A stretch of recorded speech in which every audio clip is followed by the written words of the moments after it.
Welcome to my new vlog. और आज के व्लॉग में मैं आप लोगों को दिखाने वाली हूँ, ये आप लोगों को देख के अंदाज़ा हो गया होगा कोई ना कोई पराठा बन रहा है। तो आज मैंने प्लान किया है कि मैं बनाऊँ पिज़्ज़ा पराठा, क्योंकि मेरे पास चीज़ें बस एक ही बनाया है मैंने आज, क्योंकि मेरे पास चीज़ें जितनी थी तो मैंने कहा चलो एक ही कुछ डिफरेंट हो जाएगा, तो ये आप लोगों के साथ भी मैं शेयर कर लूँ। जल्दी जल्दी चिकन को हमने टिक्का मसाला लगा के इसको हमने बना लिया है, और क्या दूसरी तरफ जो है वो पेड़ों को बना लिया बराबर से। एक पेड़ा थोड़ा सा छोटा होता है, एक पेड़ा हमेशा बड़ा होता है। जो छोटा पेड़ा होता है, जो छोटा हमने बेला होता है, उसको हम ऊपर डाल के थोड़ा सा कवर करने के लिए इसको हम छोटा रखते हैं।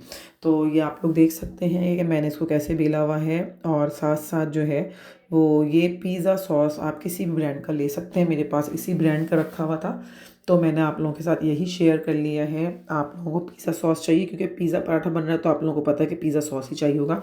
अब इसको अपनी चाहें तो आप उंगलियों से भी लगा सकते हैं, पूरे में फैला सकते हैं। ये थिक थिक लगाना है, कम कम नहीं लगाना। और फिर मैंने दूसरी तरफ जो है इसको स्पैचुला से मूव करना शुरू कर दिया, ताकि ये बहुत अच्छी तरह से इसकी स्प्रेडिंग हो जाए। स्पैचुला से बहुत अच्छी तरीके से इसकी स्प्रेडिंग हो जाती है, वरना तो जो है वो उंगलियों से कहीं ना कुछ गैप आ जाता है। और ये देखें आप लोग, इस तरह से इसको हमने कर लिया है। जो लोग चाहें वो अपनी उंगलियों से भी कर सकते हैं। बाकी स्पैचुला में जो लगा हुआ था उसको भी निकाल लें, ताकि जो है अच्छा दो तरफ लगाने की ज़रूरत नहीं है, ये एक तरफ ही लगेगा। और ये देखिए जो स्पैचुला में था मैंने सिर्फ पोंछा है उसको। तो ये नहीं कि पिज़्ज़ा पराठा बन रहा है तो हम दोनों साइड्स के ऊपर जो है वो पिज़्ज़ा सॉस लगा लें, फिर वो बहुत ज़्यादा ओवर हो जाएगा। तो ये वन साइड पे हम लगाएंगे, जो हमारी बेस होगी डो की, जिसको हम बेस मान रहे होंगे उसमें ही लगाएंगे। अब ये आ गया है ऑरिगेनो। आप लोगों को सबको पता है कि ऑरिगेनो से बहुत ही ऑथेंटिक टेस्ट बन जाता है पिज़्ज़े का। तो यहाँ पे मैंने जब इसको स्प्रेड कर दिया अच्छी तरह से, उसके बाद यहाँ पे मैंने थोड़ा सा अपने हाथ में लिया है ऑरिगेनो, और ऑरिगेनो को भी मैंने स्प्रेड कर दिया है। अच्छा, चिकन मैंने मोटी मोटी रखी हैं, बारीक नहीं रखी हैं।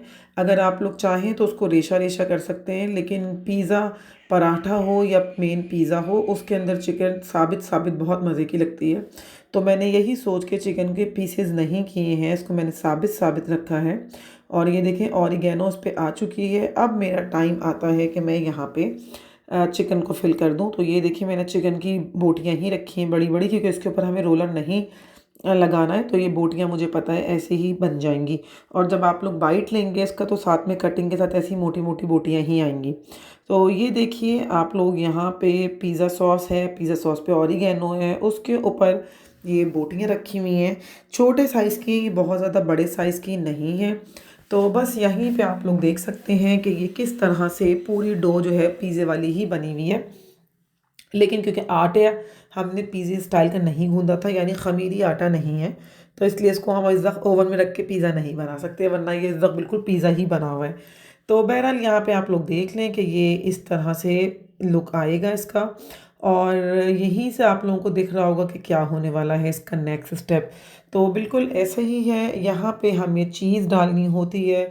आप चाहें तो मोज़रेला डाल लें, चेडर डाल लें, जो भी डालनी है डाल लें। मैंने ज़रा से इस तरह की डाली है चीज़ इसमें, ताकि जब इसके पॉकेट्स हम काटेंगे तो ये खुद ही डिस्ट्रीब्यूट हो चुकी होगी मेल्ट होके। तो ये देखिए यहाँ पे किस तरह से मैंने चीज़ के पीसेस कर दिए हैं, और इस तरह से इसको हम रखें तो ज़्यादा अच्छा होगा। और ये बिल्कुल ऐसे ही रखा हुआ है, ये देखिए एक एक करके जो है वो तमाम हमने इसके ऊपर चीज़ स्लाइस के मोटे मोटे हमने इसके ऊपर पीसेस रख दिए हैं। बाकी काम जो है वो हीट खुद करेगी, कि इसको मेल्ट करेगी और फिर पूरे में ये लगेगा इसके साथ। तो यहाँ पर ये देखिए हमारा स्टेप, ये तमाम पिज़्ज़े के जो पराठा है उसके फिलिंग के तमाम स्टेप्स कंप्लीट हो गए हैं। तो बिल्कुल अब हम देख लें, ये बहुत ही हमारा प्यारा सा पिज़्ज़ा बन चुका है, और अब इसको टाइम आ चुका है कवर करने का। तो बिल्कुल जो हमने इसके साथ एक और डो बनाई थी अपने हाथ से रोलर की मदद से, बारीक सी रोटी सी, वो हम इसके ऊपर लेकर आएंगे, कवर करेंगे उसको। हमेशा मैं एक साइड को छोटा रखती हूँ, ताकि उसको अपने हम हाथ से बड़ा बड़ा करें जहाँ पे ज़रूरत हो। तो ये देखें रोटी को मैंने इस तरह से जल्दी जल्दी कर लिया है, और यहाँ पे इसको मैंने लॉक कर लिया है अपनी फिंगर्स की मदद से और नेल्स की मदद से, ताकि ये खुल ना जाए। अच्छा, क्योंकि इसके अंदर बोटियां हैं तो ये एकदम सेटल नहीं जाएगा। इसको जब हम उठाएंगे तो बोटियां जो हैं वो गिरेंगी, क्योंकि बोटियां फिक्स नहीं हैं। जो कीमा होता है वो स्टिक हो जाता है और उस पर हम फिर रोलर चलाते हैं, लेकिन ये बोटियां हैं तो ये याद रखिएगा कि ये जो हैं वो जैसे मूव करेंगी इस पॉकेट के अंदर। तो बस यहाँ पे ये देखिए, इसको मैंने फिर एक दफ़ा चेक किया कि ऐसा ना हो कि कोई पॉकेट का मुंह खुला हुआ हो और कहीं से सॉस जो है वो बाहर आ जाए या उसके अंदर तलाई सही से ना हो सके।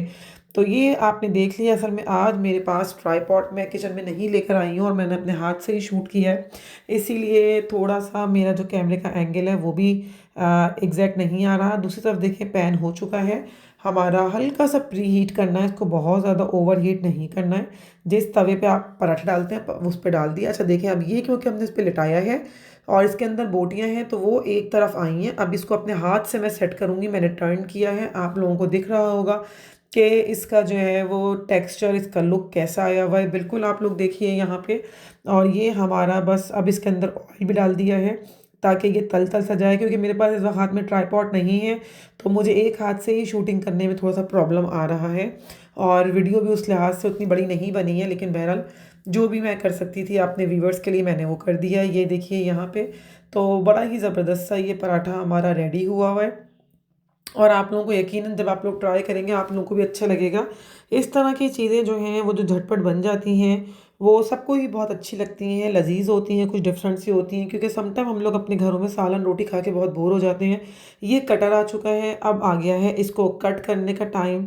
तो जाहिर सी बात है कि ये मेरा पिज़्ज़ा पराठा है, इसको मैं 4 स्लाइस ही बनाऊंगी। बस 1 इंटू 4 इसके पीसेज होंगे। तो ये देख लिए आप लोग, इसके पीसेज मैंने कैसे कर दिए हैं ज़बरदस्त से, और इसकी लुक्स कैसी आ रही हैं ये देखिए आप लोगों को अंदाज़ा हो जाएगा। और पॉकेट के अंदर कितना सारा जो है वो स्टफ़ हमने देखे, जो बोटियाँ भरी थी वो मोटी मोटी ही दिख रही हैं। तो वरना अगर चिकन होता तो एकदम स्मूथ सा हो चुका होता है ये, लेकिन क्योंकि हमने इसको पिज़्ज़ा पराठा रखना था तो हमने थोड़ी सी मोटियाँ बोटी बोटियाँ रखी हैं। और अब आप लोग देख सकते हैं कि कितना खूबसूरत सा तल के सामने आ चुका है। अगर आप लोगों को ये अच्छा लग रहा है तो प्लीज़ अपने घर में ज़रूर ट्राई कीजिएगा। सिंपल सी रेसिपी है और मेरे कमेंट सेक्शन में भी ज़रूर बताइएगा कि हुमा हमें हमसे ये बना, अच्छा बना या बुरा बना। जैसा भी आप लोगों को बना हो प्लीज़ मुझसे शेयर कीजिएगा। फिर मिलेंगे न्यू व्लॉग में, तब तक के लिए बाय बाय।